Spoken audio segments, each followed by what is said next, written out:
Chief ಗೆಸ್ಟ್ಗಳಿಗೆ ಮತ್ತು ನನ್ನ ಮಿತ್ರರು ಬಂಧುಗಳು ಬಂದಿರೋರಿಗೆಲ್ಲ ಹೃದಯಪೂರ್ವಕ ವಂದನೆಗಳು.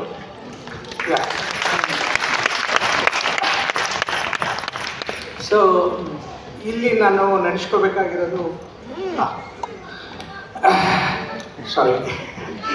ಇಲ್ಲಿ ನಾನು ನೆನೆಸ್ಕೋಬೇಕಾಗಿರೋದು ಫಸ್ಟ್ ಆಫ್ ಆಲ್ ನನ್ನ ತಾಯಿನ.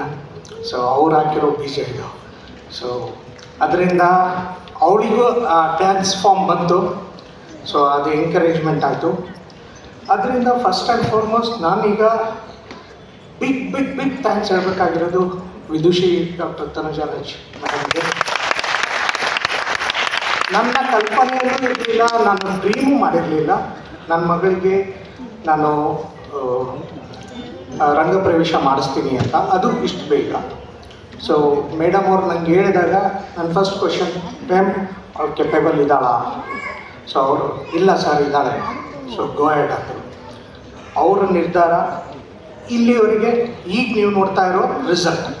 ಓಕೆ, ಒಂದು ರಿಸಲ್ಟ್ ಪ್ಲಸ್ ಅವ್ರ ಶ್ರಮ, ಅವ್ರ ಜೊತೆ ಸಂಜೀವಿನಿ ಅವ್ರ ಮಗಳು ಪ್ಲಸ್ ಸರ್ ಬಸವರಾಜ್ ಸರ್ ಅವರು ಬೆಂಬಲ. ಸೊ ಇವ್ರ ಎಲ್ಲರ ಪರಿಶ್ರಮನೇ ಇವತ್ತು ನಿಮ್ಮ ಮುಂದೆ ನನ್ನ ಮಗಳು ಮಾಡಿರೋ ರಂಗಪ್ರವೇಶ. ಇದರ ಜೊತೆಯಲ್ಲಿ ನನ್ನ ಆಫ್ ಶರ್ಟ್ ಅಂದರೆ ಅರ್ಧಂಗಿ. ಸೊ ಅವಳು ಎವ್ರಿ ಟೈಮ್ ನಂಗೆ ಸಪೋರ್ಟ್ ಮಾಡಿದ್ದಾಳೆ.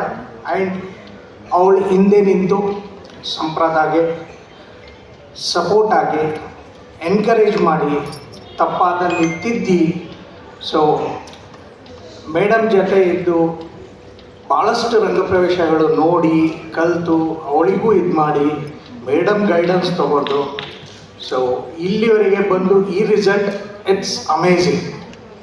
ಅಮೇಝಿಂಗ್ ಅಂದರೆ ಅಮೇಝಿಂಗ್. ನನಗಂತೂ ನಂಬಕ್ಕೆ ಆಗ್ತಾ ಇಲ್ಲ, ಬಟ್ ಎಸ್ ಡೆಫಿನೆಟ್ಲಿ. ಆ್ಯಂಡ್ ನನ್ನ ಬಂಗಾರ ಸಂಪ್ರಾದ ಪಾಟೀಲ್. ಸೊ ಎಲ್ಲರಿಗೂ ಕೇಳ್ತಾ ಇದ್ರು ಚೆನ್ನಾಗಿ ಮಾಡಿದ್ನ ಅಂತ. ಡೆಫಿನೆಟಾಗಿ ನಿಮ್ಮ ಕ್ಲಾಪ್ಸೇ ಹೇಳ್ತಾ ಇದ್ರು ಅವಳು ಎಷ್ಟು ಚೆನ್ನಾಗಿ ಮಾಡ್ತಾ ಇದ್ದಾಳೆ ಅಂತ. Yes, thank you very much. ಇಲ್ಲಿವರೆಗೆ ಬಂದು ನಿಮ್ಮ ಪ್ರೆಸೆನ್ಸ್ ತೋರಿಸಿ ನಮ್ಮ ಜೊತೆ ನಿಂತು ಭಾಗಿಯಾಗಿದ್ದಕ್ಕೆ ಆ್ಯಂಡ್ ಈ ಕಾರ್ಯಕ್ರಮನ ಸಕ್ಸಸ್ ಮಾಡಿದ್ದಕ್ಕೆ thank you very much. Thank you.